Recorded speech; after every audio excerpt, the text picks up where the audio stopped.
황폐한 땅에서 주를 갈망합니다. 시편 63편 1절에서 11절 말씀입니다. 하나님이여, 주는 나의 하나님이시라. 내가 간절히 주를 찾되 물이 없어 마르고 황폐한 땅에서 내 영혼이 주를 갈망하며 내 육체가 주를 앙모하나이다. 내가 주의 권능과 영광을 보기 위하여 이와 같이 성소에서 주를 바라보았나이다. 주의 인자하심이 생명보다 나음으로 내 입술이 주를 찬양할 것이라. 이러므로 나의 평생에 주를 송축하며 주의 이름으로 말미암아 나의 손을 들리이다. 골수와 기름진 것을 먹음과 같이 나의 영혼이 만족할 것이라. 나의 입이 기쁜 입술로 주를 찬송하되 내가 나의 침상에서 주를 기억하며 새벽에 주의 말씀을 작은 소리로 읊조릴 때에 하오리니 주는 나의 도움이 되셨음이라. 내가 주의 날개 그늘에서 즐겁게 부르리이다.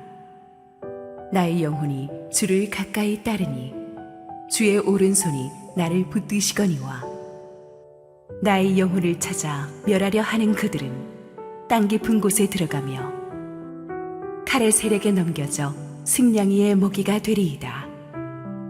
왕은 하나님을 즐거워하리니 주께 맹세한 자마다 자랑할 것이나 거짓말하는 자 입은 막히리로다.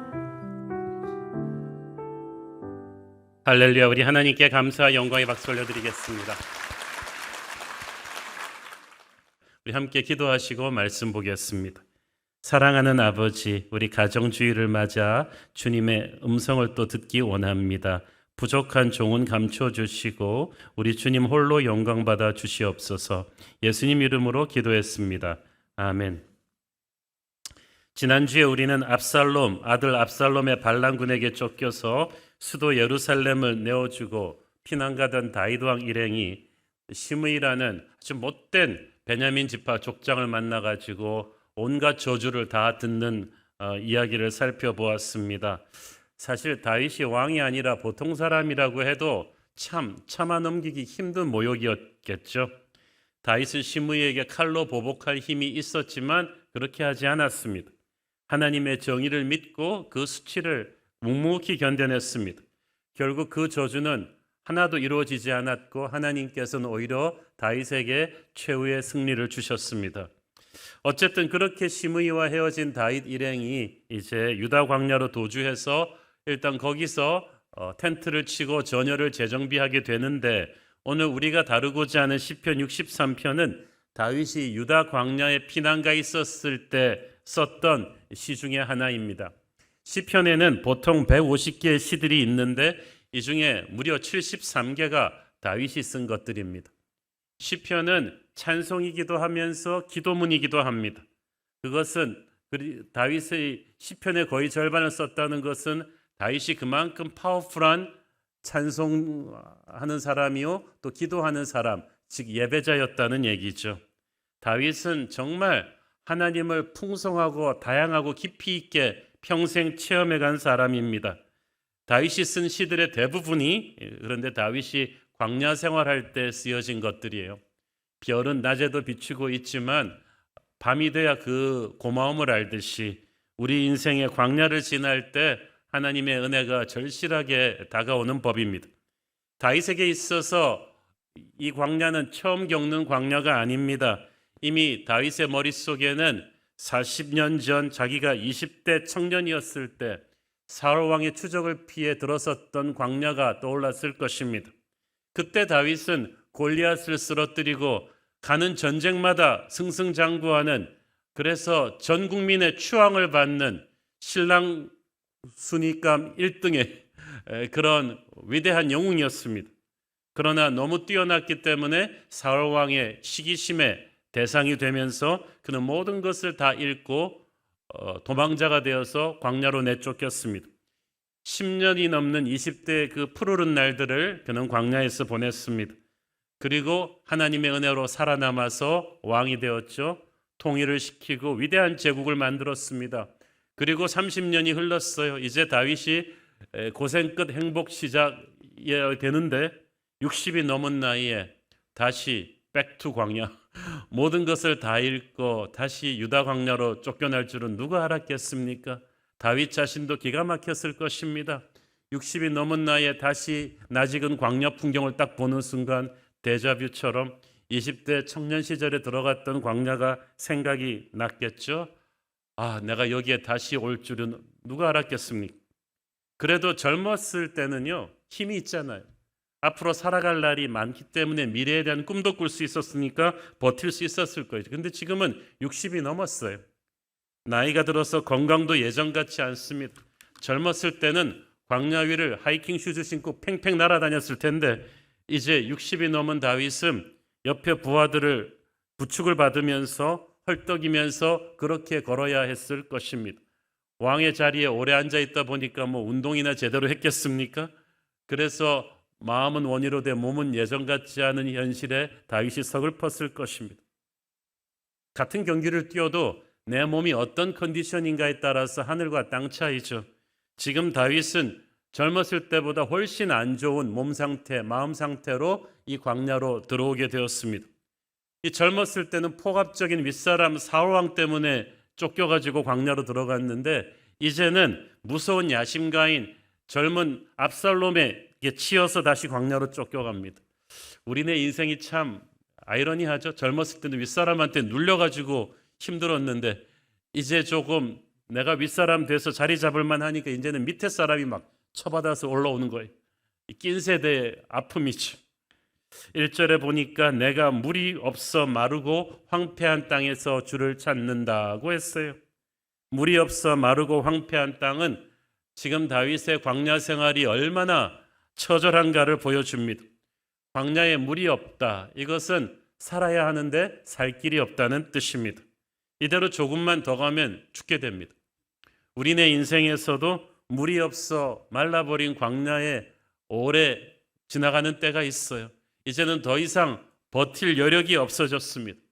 사업이 힘든 걸 지나서 이제는 더 이상 한 달 렌트비를 내기 힘든 상태까지 온 거예요. 저는 필그림하우스 기도원에서 기도할 때 목회를 해도 부응이 안 되는, 그래서 얼굴이 노랗게 찌들어서 심각한 영적 우울증에 빠진 젊은 목회자 부부들을 거기서 많이 만났습니다. 그 피곤함과 낭망에 찌든 얼굴들이 지금도 눈에 선합니다. 지금 다윗이 그런 심정이 아닐까 합니다. 특히 다윗의 경우는 한번 잘 살았다가 못 살게 되니까 이게 더 힘든 거예요. 그냥 쭉 못 살았으면 익숙해졌고 괜찮을 텐데 젊었을 때 광야가 빨리 끝나고 30년을 굉장히 잘 살았어요. 뭐 이스라엘 최고의 의식주를 누리면서 살다가 다시 광야로 추락해가지고 그 60이 넘어가지고 밤이슬 밟으면서 다니니까 얼마나 힘들었겠어요. 몸도 힘들지만 자존심이 땅에 떨어져 있습니다. 죽고 싶었을 것입니다. 크리스찬인데 자살하고 싶은 그런 힘든 시즌이에요. 그런데 크리스찬인데 내가 어떻게 죽나? 그리고 나를 그래도 따라다니는 사람들을 책임져야 되니까 다윗은 죽고 싶어도 죽지 못하는 심정입니다. 그런데 이 힘든 광야를 다윗은 예배의 자리로 바꾸어버립니다. 2절 읽습니다. 내가 주의 권능과 영광을 보기 위하여 이와 같이 성소에서 주를 바라보았나이다. 성소는 예루살렘에 있는 다윗이 예배하던 성막을 말합니다. 성전은 다윗의 아들 때인 솔로몬 때에 가서 지어지기 때문에 예루살렘에는 성막이 있었는데 그 성막에도 제사장 여러 가지 예배하는 집기들이 경건하고 아름답게 잘 갖추어져 있었어요. 바라본다는 것은 그 성소의 예배를 다윗이 기억했다는 뜻입니다. 다윗은 그 어떤 것보다도 하나님께 마음껏 예배하던 그 성소의 기억을 떠올렸습니다.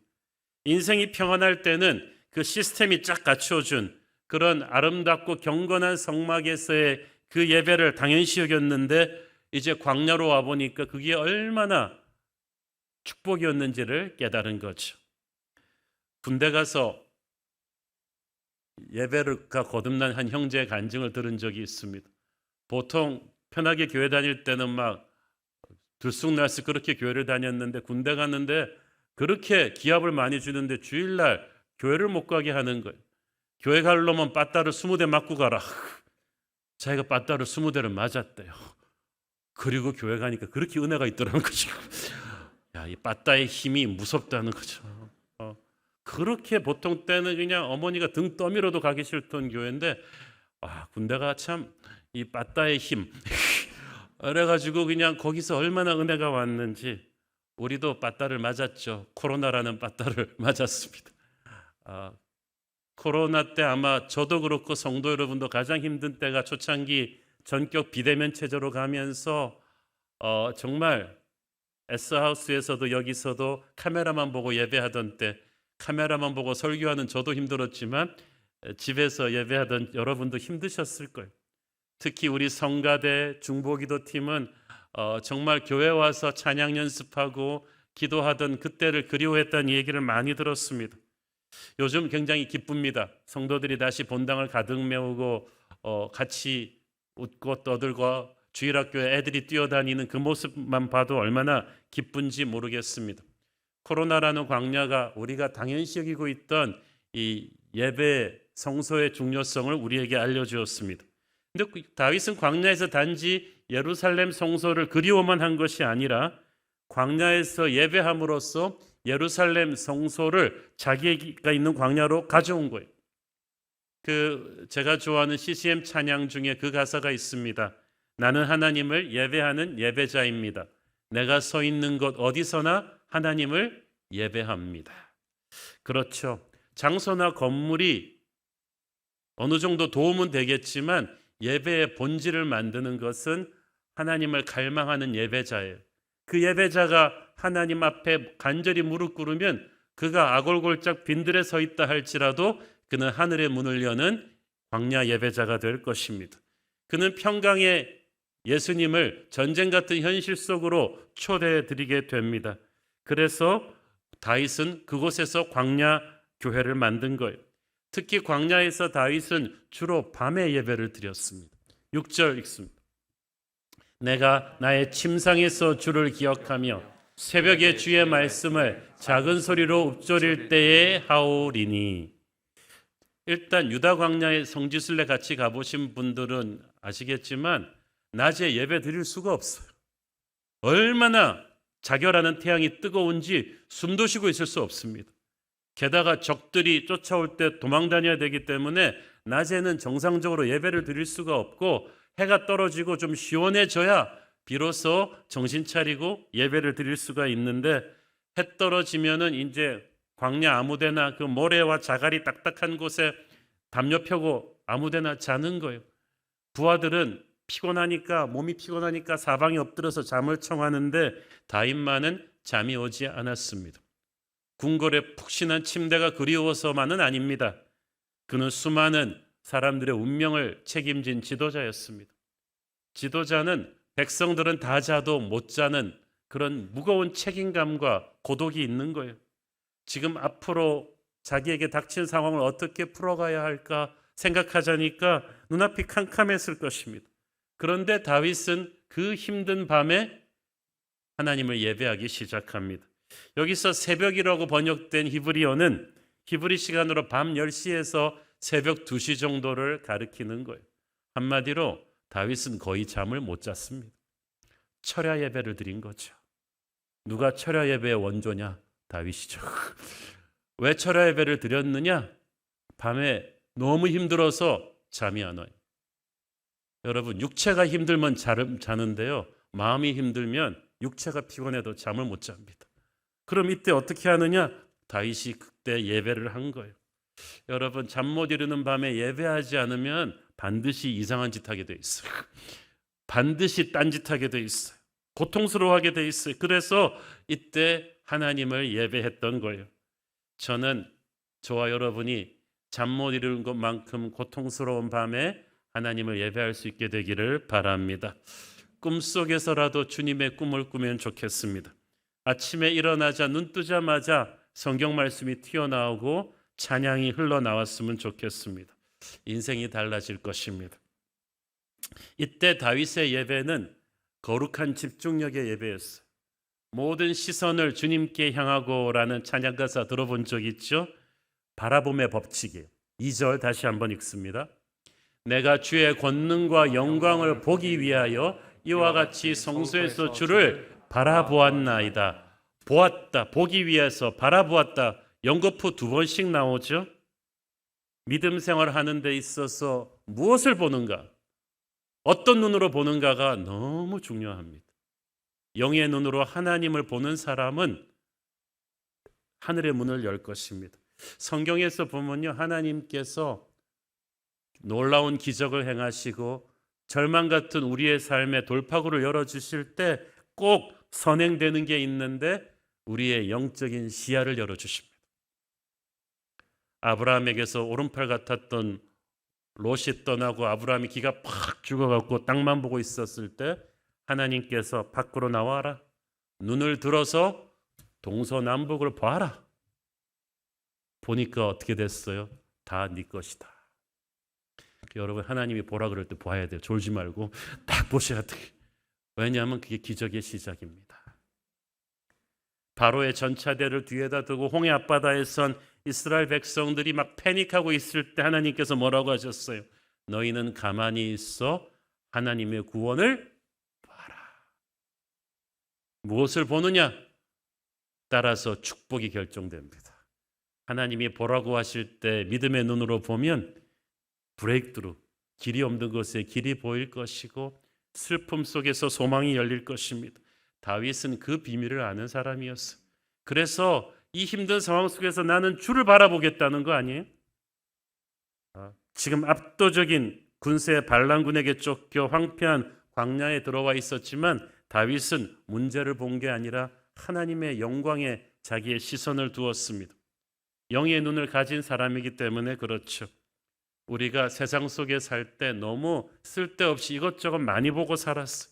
그래서 영혼이 많이 지쳐 있는 것입니다. 그런데 광야에서는 그런 걸 볼 여유가 없어요. 선택의 여지가 없이, 초이스가 없이 하나님을 볼 수밖에 없죠. 그것이 광야 예배의 메리트입니다. 거룩한 집중력이 생기죠. 사실 다윗이 예배에 집중하는 걸 방해하는 현실의 문제들이 너무 많습니다. 일단 자신과 함께한 신하들과 백성들이 어디에 텐트 칠 것인지 안전한 거처를 찾아야 됐죠. 먹을 물도 구해야죠. 식량도 구해야죠.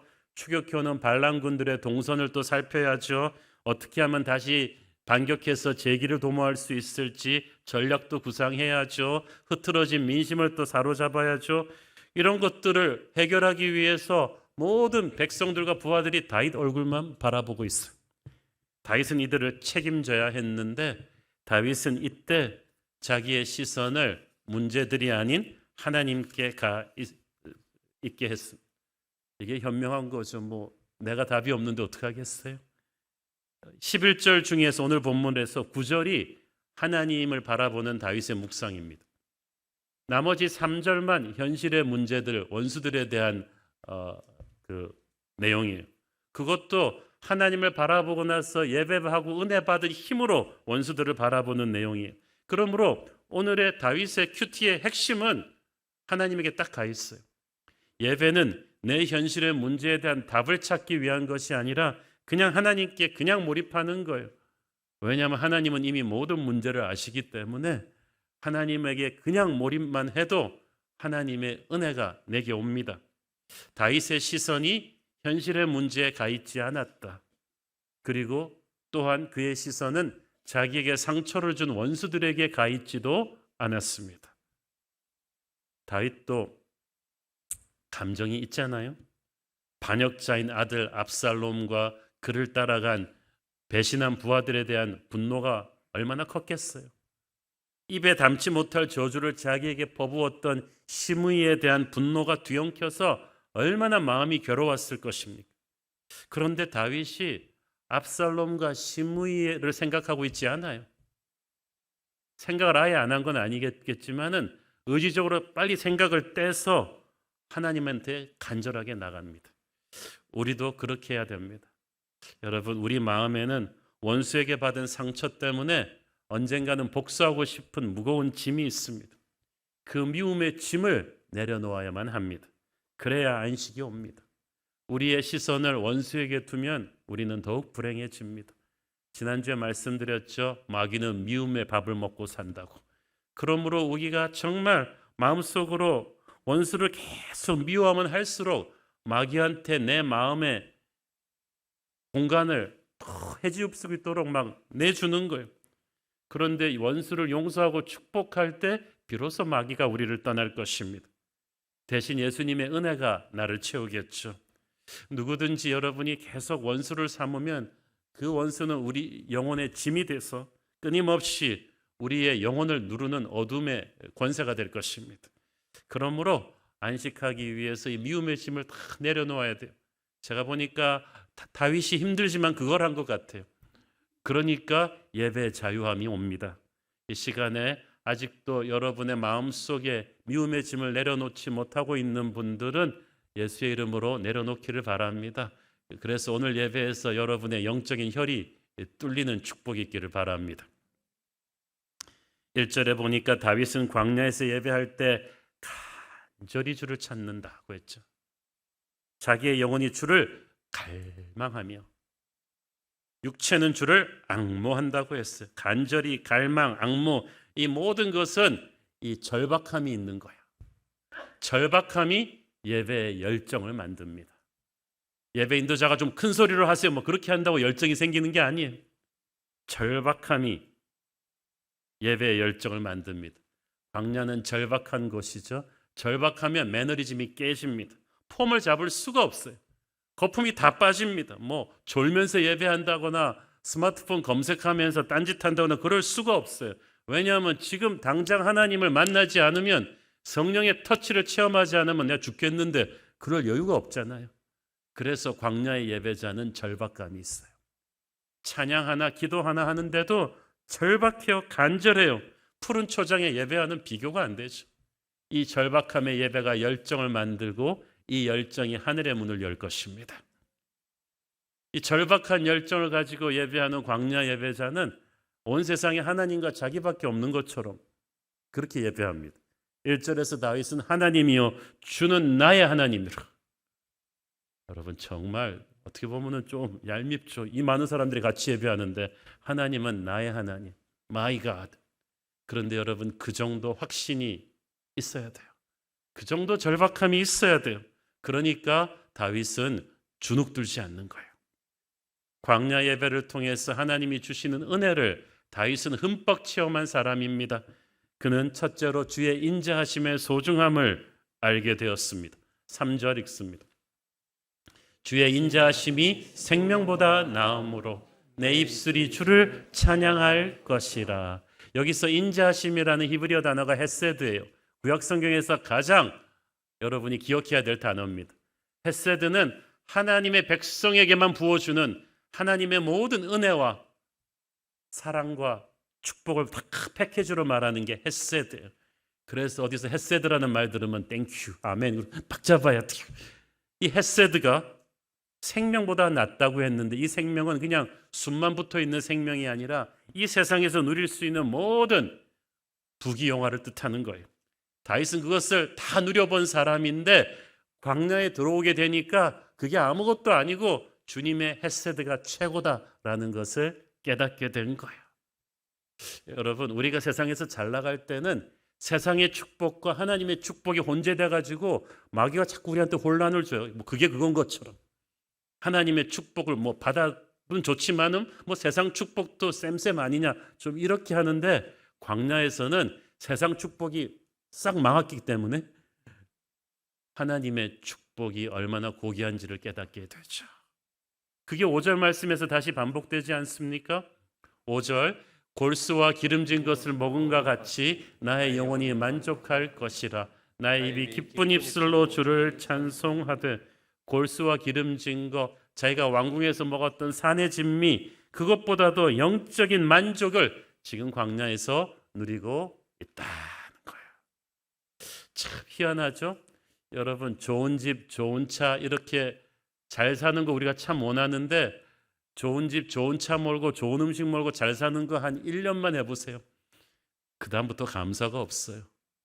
불면증, 우울증, 가정불안은 그런 집에서 다 일어나요. 그런데 광야에서 하나님의 은혜를 알게 되니까 다윗은 영적인 분별력이 깨끗해졌어.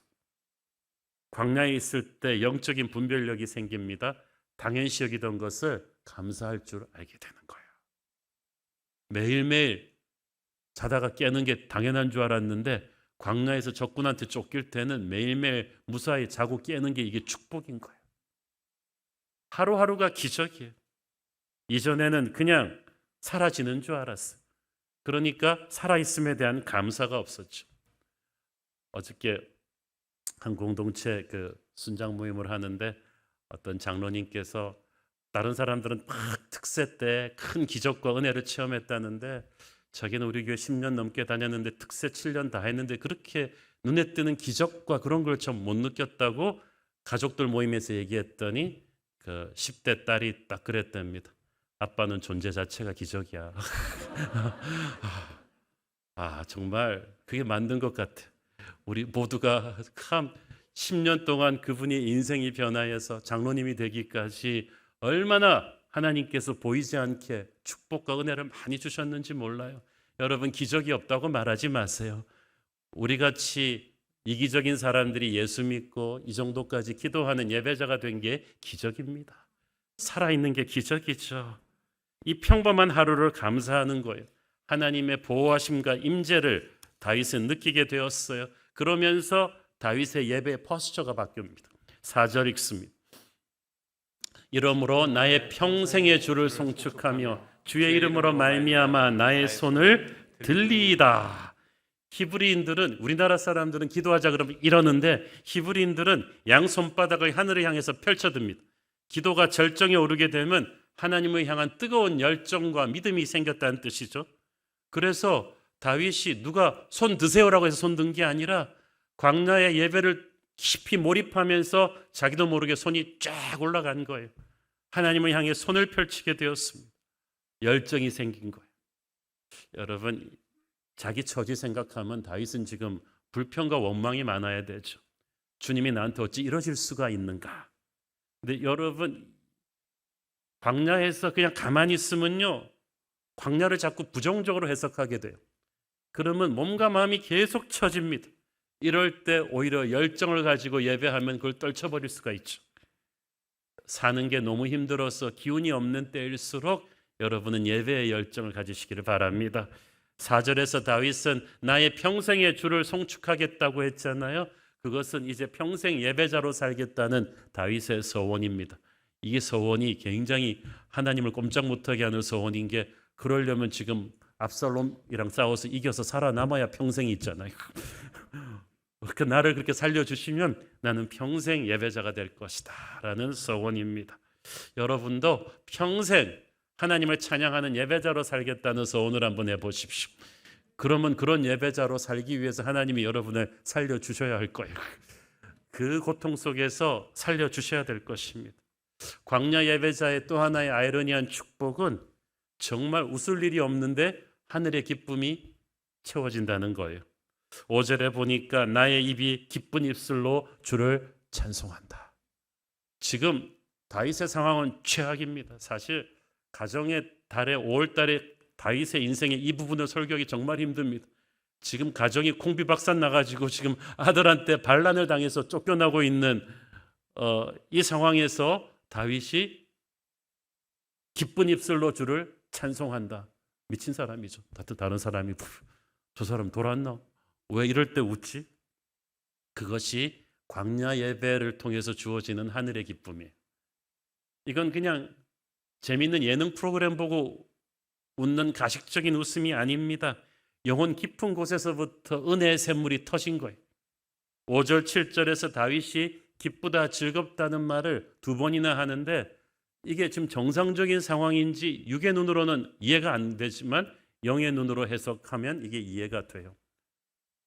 성경에서 하나님이 주시는 기쁨은 대부분 상황과 상관이 없어요. 바울이 감옥에 갇혀서 매 맞고 두들겨 맞고 막 컴컴한 감옥에 갇혀서 쓴 옥중서신이 기뻐하라는 말이 제일 많이 나와요. 왜 그런 게 나올 수 있을까? 광야에서 기뻐한 다윗이나 감옥에서 기뻐한 바울이나 공통점, 광야 예배를 통해 하늘의 기쁨을 누린 거야. 하늘의 기쁨이 왜 중요하냐? 하늘의 기쁨은 하늘의 능력이기 때문이야. 느헤미야 8장 10절에 보면 여호와를 인하여 기뻐하는 것이 너희의 힘이 될 것이다. 여러분, 구원의 기쁨을 잃어버리면요, 힘이 떨어졌다는 거예요. 영적인 능력이 없다는 거예요. 영적인 기쁨이 있어야 마귀를 압도할 수가 있는데, 그래서 마귀는 어떻게든 우리의 구원을 뺏을 수는 없으니까 우리의 구원의 기쁨을 뺏어가려고 해요. 우리를 죄짓게 하고 형제를 미워하게 하고 자꾸 두렵게 해서 영적인 기쁨을 앗아가게 하려고 하는데, 이 마귀의 온갖 시도들로부터 이길 수 있는 길은 예배 자리에 서는 것입니다. 여러분, 예배를 등한시하면 영적으로 슬퍼져요. 예수 믿는 기쁨이 없어져요. 그러면 모든 게 무너지는 거예요. 그러므로 여러분은 울고 싶을 때일수록 예배 자리로 달려가서 하늘의 기쁨을 회복해야 될 줄로 믿습니다. 이렇게 광야의 예배를 드린 자는 현실 문제에서 승리를 확신하게 되죠. 8절 읽습니다. 나의 영혼이 주를 가까이 따르니 주의 오른손이 나를 붙드시거니와. 광야 예배를 하나님께 체험한 사람은요, 하나님 곁에 바짝 가까이 붙습니다. 베드로가 예수님을 부인한 뒤에는 예수님을 멀찍이서 따라가지 않나요? 주님과 나 사이에 캥기는 게 있으면 거리가 멀어요. 그런데 광야 예배를 통해서 하나님의 은혜를 체험한 사람은 주님 바로 곁에 딱 붙어가는데, 그때 주의 오른손이 나를 붙드시는 것을 경험합니다. 여기서 주의 오른손은요, 능력의 손이에요. 간신히 살아남게 비틀비틀 붙들어주는 손이 아니라 나를 영적인 승자로 만들어주는 권능자의 손입니다. 다윗의 대적들이 아무리 다윗을 짓밟으려고 해도 최후의 승리를 하나님이 주신다는 확신이 있어요. 그러니까 이런 거예요. 11절 중에서 거의 처음 대부분을 하나님께 집중하는 예배를 드렸다고 했잖아요. 그렇게 예배를 통해서 은혜 받은 눈으로 현실의 문제를 보니까 이제 더 이상 문제가 아니에요. 여러분, 성경은 현실을 부인하라고 하지 않습니다. 그러나 현실을 육의 눈으로 보지 않고 영의 눈으로 볼 것을 가르치죠. 영의 눈으로 보기 위해서는 예배를 통과해야만 합니다. 지금 다윗한테는 산적한 문제들이 있습니다. 특히 당장 몰려오는 압살롬의 반란군들을 진압하는 것이었습니다. 그들은 군세도 강했고 수도 예루살렘을 이미 점령했고 민심을 등에 업고 있었습니다. 객관적으로는 다윗이 이길 확률은 제로입니다. 그런데 위축되지 않았어요. 여러분, 객관적인 숫자 통계 보고 여러분이 이기지 못한다고 생각하지 마세요. 불경기를 보고 여러분은 망할 거라고 생각하지 마세요. 황폐한 땅에서 여러분은 광야 예배를 드렸습니까? 안 드렸습니까? 그게 중요합니다. 광야 예배를 통해서 하나님을 만난 사람은 현실의 문제를 다르게 볼 것입니다. 하나님께서 축복과 승리의 확신을 다윗에게 주셨어요. 9절 11절 읽습니다. 나의 영혼을 찾아 멸하려 하는 그들은 땅 깊은 곳에 들어가며 칼의 세력에 넘겨져 승냥이의 먹이가 되리이다. 왕은 하나님을 즐거워하리니 주께 맹세한 자마다 자랑할 것이나 거짓말하는 자의 입은 막히리로다. 정말 조금 있다가 압살롬의 반란군은 괴멸당해서 들에서 승냥이의 먹이로 그들의 시신이 던져질 정도로 참패하죠. 그리고 다윗은 말합니다. 자기는 하나님의 승리를 축복하는 무리들 제일 앞에 서 있는 왕이 될 것이다. 광야 예배를 통해서 하나님께서는 아직 떠오르지 않은 태양을 다윗에게 보여주셨습니다. 저와 여러분도 그렇게 떠오르지 않은 태양을 볼 수 있게 되기를 축원합니다. 저는 오늘 설교 제목을 본문 1절 말씀의 일부를 인용해서 황폐한 땅에서 주를 갈망합니다 라고 붙였습니다. 다윗은 정말 황폐한 땅에서 예배한 사람이었어요. 편안하고 웅장한 예배당이 아니에요. 마이크도 없고 인도하는 교역자도 없고 성가대도 없고 예배 집기들도 돌멩이 모래바람 뿐이었지만 그곳은 하늘의 문을 여는 놀라운 예배의 자리가 되었습니다. 생각해 보면요, 성경에서 하늘의 문이 열리는 가장 놀라운 예배가 펼쳐졌던 곳은 거의 대부분 광야였어요. 신구약 성경 요새 통독하고 계시죠? 쭉 보세요. 솔로몬 성전 때가 아니에요. 하늘의 문이 열리는 때는 야곱이 돌베개 베던 광야였고요. 다니엘이 포로로 잡혀갔던 그 광야였고, 그리고 특히 요한계시록 반모섬에서 쓰여졌잖아요. 저희들이 성지순례 갔을 때 그리스 반도에서 배 타고 고속보트로 한 3-4시간 가야 되는 반모섬에 가본 적이 있는데, 그 당시 로마의 중죄수들을 죽으라고, 노동하다 죽으라고 보내는 절의 구도였어. 그런데 거기서 사도 요한이 예배할 때 하늘의 문이 열렸어요. 인류의 마지막을 보여주는 스펙타클한 하늘의 환상이 요한계시록처럼 보여준 적이 없고, 하늘의 문이 열린다는 단어가 가장 많이 나온다는 곳이 거기였어요. 그런데 반모섬이었다는 거예요. 그러므로 여러분, 예배드리기 최악의 환경이 영적인 시각에서 볼 때는 오히려 최고의 환경이 될 것입니다. 여러분 인생에서 드리는 가장 뜨거운 예배는 아마 여러분의 인생이 가장 황폐한 땅에 있을 때 드리는 예배일 겁니다. 혹시 지금 그 시점에 서 계신 분이 있습니까? 지금 광야의 다윗처럼 인생의 벼랑 끝에 가 계신 분이 계십니까?